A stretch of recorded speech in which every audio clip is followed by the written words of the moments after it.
Allahu Allahu Allahu Allah Allahu Allahu. Assalamualaikum warahmatullahi wabarakatuh.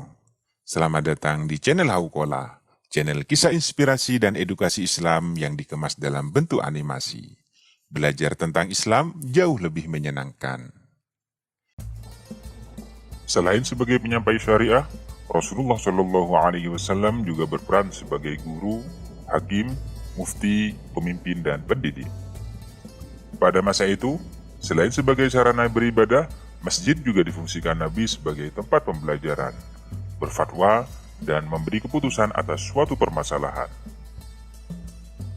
Sebagai guru terbaik, Nabi Muhammad SAW memberikan pembelajaran kepada para sahabatnya secara langsung di dalam berbagai kesempatan, baik ketika berada di dalam sebuah majelis ilmu, atau ketika beliau sedang bersama dengan para sahabatnya di dalam situasi dan kondisi apa saja, seperti medan perang, pasar, rumah, atau tempat-tempat yang lain. Selain itu, Nabi juga memberikan waktu khusus untuk memberikan pembelajaran kepada kaum Hawa saat itu. Sejarah mencatat bahwa pembelajaran hadis pada masa Rasulullah terbagi menjadi dua bagian.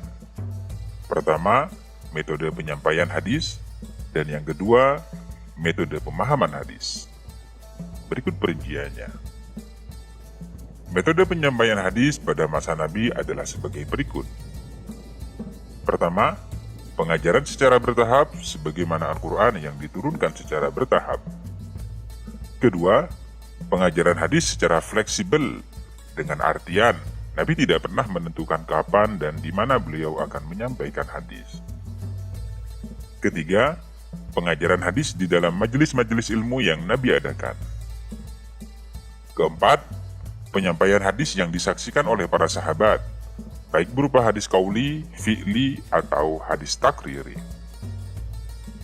Kelima, menyampaikan hadis dengan metode yang terbaik, dengan artian beliau mengajarkan hadis dengan lemah lembut. Keenam, penyampaian hadis dengan tema yang bervariasi, dengan tujuan agar supaya para sahabat tidak jenuh apabila hanya berfokus pada suatu tema saja. Ketujuh, penyampaian hadis melalui sistem tanya-jawab, dengan sistematika para sahabat bertanya, Nabi menjawab.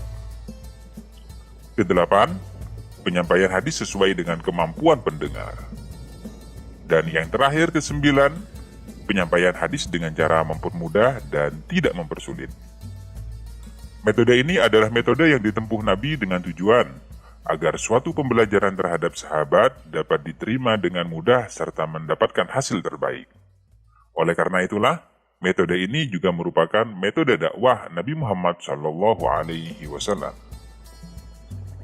Sedangkan metode pemahaman hadis pada masa Nabi terbilang cukup simpel.